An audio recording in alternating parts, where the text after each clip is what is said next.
واصف جہان فکر کی تنہائیاں نہ پوچھ، اہل قلم کے واسطے خلوت بھی انجمن۔ بسم اللہ الرحمن الرحیم۔ اللہ تعالیٰ کا یہ پتہ کرنا کہ اللہ آپ پر راضی ہے کہ نہیں ہے، اور یہ ضرور پتہ کرتے رہنا۔ اس کا فارمولہ یہ ہے کہ جو شخص اللہ پر راضی ہے، اللہ اس پر راضی ہے۔ اللہ کو اپنے وجود میں دیکھنا ہو تو ان آنسوؤں میں دیکھو جو رقت کی شکل میں آتے ہیں۔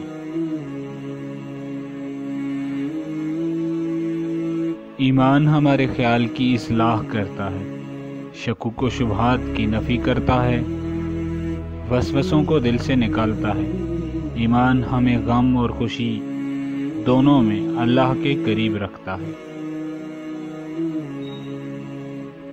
ہم ہر آزمائش میں پورے اترتے ہیں، اور ہم جانتے ہیں کہ خوشیاں دینے والا ہمیں غم کی دولت سے بھی نواز سکتا ہے۔ اللہ تعالیٰ اپنے بندوں کو دولت یقین سے محروم نہیں ہونے دیتا۔ اسلام میں داخل ہونے کے بعد اگر کوئی یہ دعویٰ کرے کہ وہ دوسرے مسلمانوں پر فوقیت رکھتا ہے تو اسے غلط سمجھے۔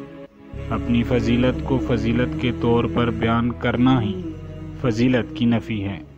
انسان کی کم ظرفی ہے، جہالت ہے۔